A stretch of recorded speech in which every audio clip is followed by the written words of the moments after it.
ஆதியாகமம் 16ஆம் அதிகாரம்.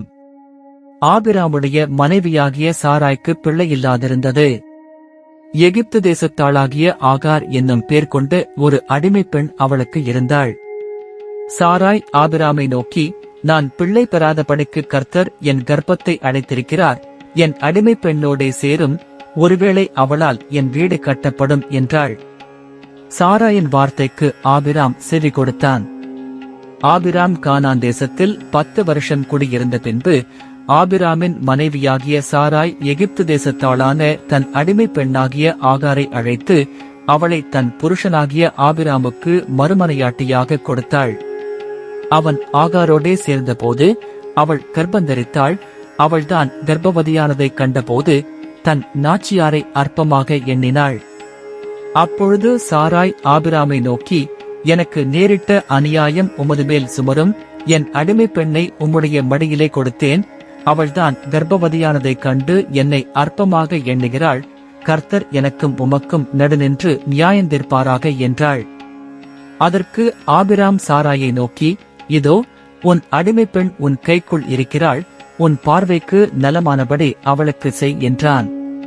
அப்பொழுது சாராய் அவளை கடினமாய் நடத்தினபடியால் அவள் அவளை விட்டு ஓடிப்போனாள். கர்த்தருடைய தூதனானவர் அவளை வனாந்தரத்திலே சூருக்குப் போகிற வழியருகே இருக்கிற நீரூற்றண்டையில் கண்டு, சாராயின் அடிமைப் பெண்ணாகிய ஆகாரே, எங்கே இருந்து வருகிறாய்? எங்கே போகிறாய் என்று கேட்டார். அவள், நான் என் நாச்சியாராகிய சாராயை விட்டு ஓடிப்போகிறேன் என்றாள். அப்பொழுது கர்த்தருடைய தூதனானவர், நீ உன் நாச்சியாரண்டைக்கு திரும்பிப் போய் அவள் கையின் கீழ் அடங்கியிரு என்றார். பின்னும் கர்த்தருடைய தூதனானவர் அவளை நோக்கி, உன் சந்ததியை மிகவும் பெருகப் பண்ணுவேன், அது பெருகி எண்ணி முடியாததாயிருக்கும் என்றார். பின்னும் கர்த்தருடைய தூதனானவர் அவளை நோக்கி, நீ கர்ப்பவதியாயிருக்கிறாய், ஒரு குமாரனை பெறுவாய், கர்த்தர் உன் அங்கலாய்ப்பை கேட்டபடியினால் அவனுக்கு இஸ்மவேல் என்று பேரிடுவாயாக.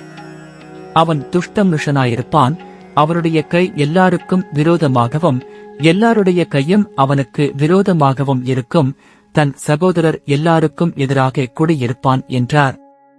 அப்பொழுது அவள், என்னை காண்பவரை நானும் இவ்விடத்தில் கண்டேன் அல்லவா என்று சொல்லி தன்னோடே பேசின கர்த்தருக்கு நீர் என்னை காண்கிற தேவன் என்று பெயரிட்டாள். ஆகையால் அந்த துறவு பெயர் லகாய்ரோயே என்னப்பட்டது. அது காதேசுக்கும் பாரேத்துக்கும் நடுவே இருக்கிறது. ஆகார் ஆபிராமுக்கு ஒரு குமாரனை பெற்றாள். ஆபிராம் ஆகார் பெற்ற தன் குமாரனுக்கு இஸ்மவேல் என்று பெயரிட்டான். ஆகார் ஆபிராமுக்கு இஸ்மவேலை பெற்றபோது ஆபிராம் 86 வயதாயிருந்தான்.